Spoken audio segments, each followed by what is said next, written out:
أعوذ بالله من الشيطان الرجيم. بسم الله الرحمن الرحيم.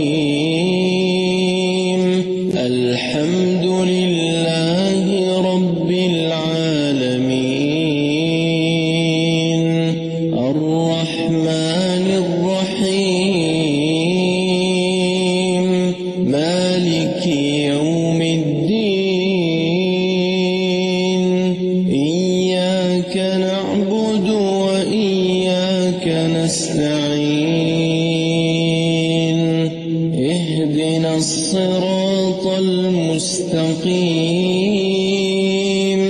صراط الذين أنعمت عليهم غير المغضوب عليهم ولا الضالين.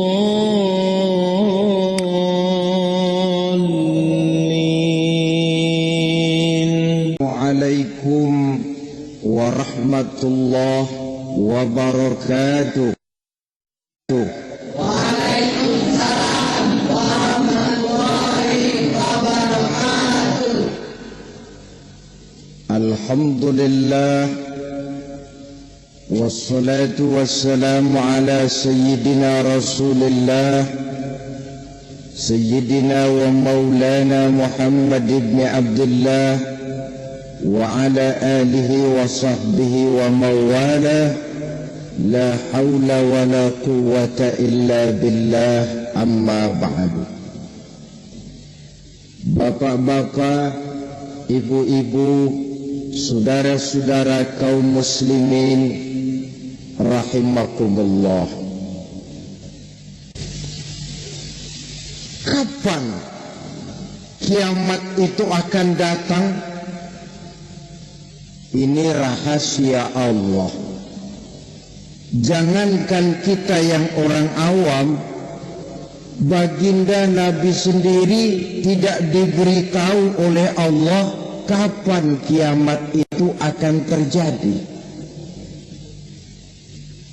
Tetapi sungguh pun demikian, banyak hadis-hadis yang menjelaskan ciri atau tanda-tanda datangnya kiamat. Nah, kalau sudah bicara soal tanda kiamat itu ada dua. Pertama yang disebut alamatus sughra, tanda-tanda kecil. Ini waktunya masih ada tenggang. Ada yang dinamakan alamatul kubra, tanda-tanda besar. Artinya kiamat sudah diambang pintu. Terlambat beriman tidak akan ada gunanya lagi. Ini pelajaran buat kita.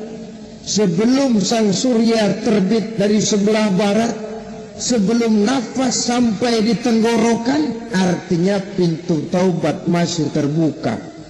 Kalau dua hal itu sudah terwujud, nafas sudah sampai di kerongkongan atau matahari sudah terbit dari arah sebelah barat, tertutuplah sudah pintu taubat. Tak ada matahari terbit dari arah sebelah barat. Itu tanda besar, artinya kiamat sudah diambang pintu. Tahukah kamu apa kejadian yang menggemparkan itu? Yauma yakunun nasu kal farasil mabsus wa takunul jibalu kal ihnil manfus. Pada saat itu manusia berterbangan bagai kupu-kupu, gunung berterbangan seperti kapas ditiup angin. Gunung saja macam kapas, konon lagi manusia. Kematian total, mulai semut sampai gajah mati, jin mati, iblis mati, malaikat mati. Malaikat saja mati.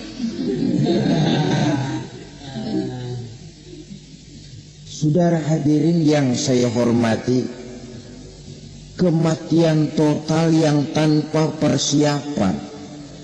Orang bilang, Pak, kalau mati bareng begitu yang repot malaikat maut dong ya. Cabut sana, cabut sini. Itu kalau menurut logika kita, mestinya begitu menurut logika. Tapi logika juga yang bilang nggak perlu serepot itu. Sebab untuk mematikan listrik di wilayah DKI, di wilayah Jakarta, nggak perlu tiap rumah didatengin matiin, ya lama. Cukup dari kantor pusatnya saja PLN tekan satu tombol, gelaplah seluruh Jakarta. Saudara hadirin yang saya hormati, kematian total. Lalu setelah kematian total, planet-planet juga mati, dalam arti tidak bergerak dan beredar. Angin mati, dalam arti tidak bertiup. Air mati, dalam arti tidak ada riak gelombang. Pokoknya semua mati. Kullu nafsin za'iqatul maut, semua yang bernafas mati. Dalam ayat lain, kullu man 'alaiha fan, semua yang ada di permukaan bumi fana. Yang kekal cuma Allah Subhanahu wa ta'ala. Yang paling belakang mati malaikat maut dan malaikat Israfil. Tapi mati juga sesuai dengan janji Allah. Menurut hadis Bukhari Muslim dari Abi Hurairah, masa tenggang waktu antara kematian total pada tiupan sangkakala pertama dengan proses kebangkitan pada tiupan sangkakala kedua 40 lamanya. Tidak dijelaskan oleh Abi Hurairah 40 jam, apa 40 hari, apa 40 tahun.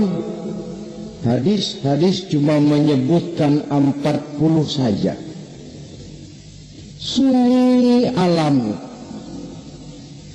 yang tinggal cuma Allah saja lagi. Ketika itu Allah berseru-seru, katanya, limanil mulkul yawma, siapa para penguasa hari ini? Mana itu raja-raja dan penguasa yang dulu mengaku jadi Tuhan?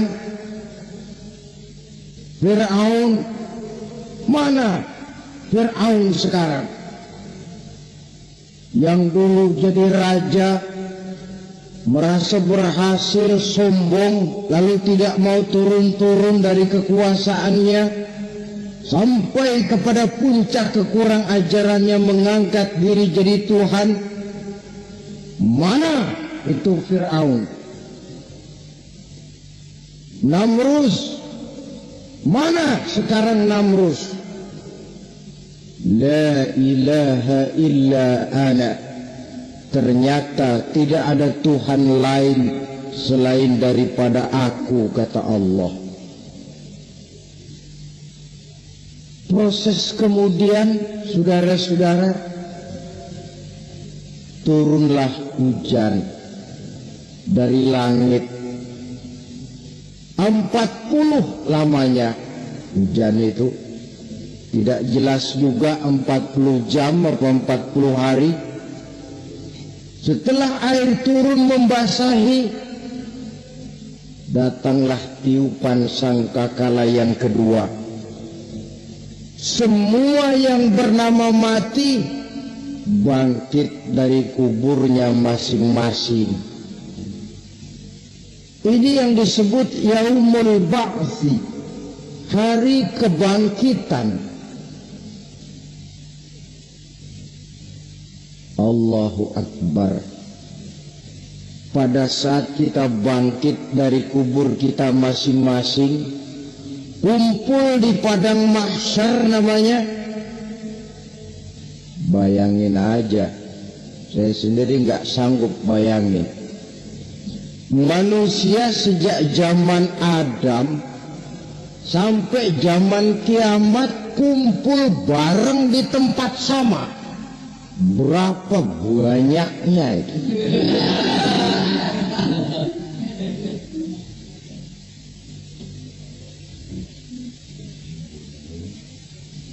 Dan yang luar biasa menurut satu riwayat, pada saat bangkit itu, Masya Allah,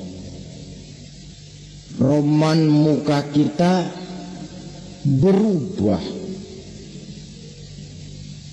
disesuaikan dengan amalan kita waktu di dunia ini. Barang siapa yang waktu di dunia amalannya itu amalan tikus,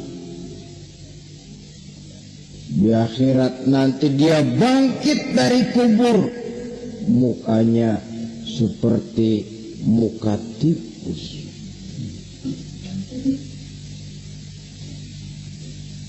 Gagah betul badannya, tapi mukanya seperti tikus. Kenapa? Amalannya waktu di dunia seperti amalan tikus. Apa amalan tikus itu? Suka ngegeragoti barang yang sudah disimpan rapi-rapi. Orang sudah simpan uang rapi-rapi, simpan perhiasan rapi-rapi, digeragoti oleh tikus. Maling-maling, pencoleng-pencoleng, koruptor-koruptor, itu nanti di akhirat nanti kita lihat mukanya seperti muka tikus. Oh, ini waktu di dunia suka nyolong, hanya seperti muka tikus.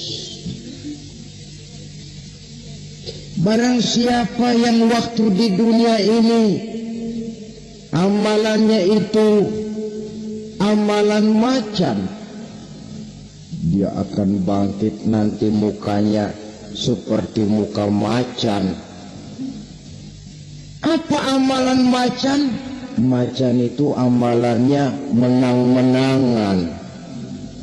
Orang yang mau menang saja nggak mau mengalah. Coba lihat di hutan. Kenal hutan nggak? Nah. Di hutan, raja hutan di mana-mana pasti macan. Betul kan? Betul. Padahal hutan belum pernah bikin pemilihan umum. Tapi macan tidak peduli ada pemilihan umum apa tidak, pokok saya raja. Sebab apa? Macan jadi raja itu bukan karena benar, tapi karena kuat jadi raja. Setelah dia jadi raja, rakyat hutan yang mesti dilindungi malah dimakan oleh raja macan. Kambing rakyat hutan dimakan oleh macan. Ayam rakyat hutan dimakan oleh macan. Itu nanti kita lihat di akhirat itu mukanya seperti muka macan, gagah betul. Saudara hadirin yang saya hormati, oleh karena itu sebagai uraian akhir daripada kiamat ini, marilah sama-sama kita memanfaatkan hidup dengan sebaik-baiknya supaya jangan timbul penyesalan di hari kemudian nanti. Mudah-mudahan kita seluruhnya diselamatkan Allah dari azab neraka dan mendapat surga dan ridhonya. Sekian dan demikianlah pertemuan kita kali ini. Terima kasih banyak atas segala perhatian. Mohon maaf atas segala kekurangan. usikum wa nafsi bitaqwallah. Wassalamualaikum warahmatullahi wabarakatuh.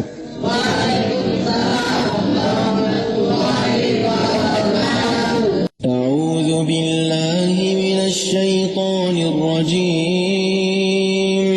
بسم الله الرحمن الرحيم. الحمد لله رب العالمين. الرحمن الرحيم. مالك يوم الدين. إياك نعبد وإياك نستعين. اهدنا الصراط المستقيم. صراط الذين أنعمت عليهم غير المغضوب عليهم ولا الضالين.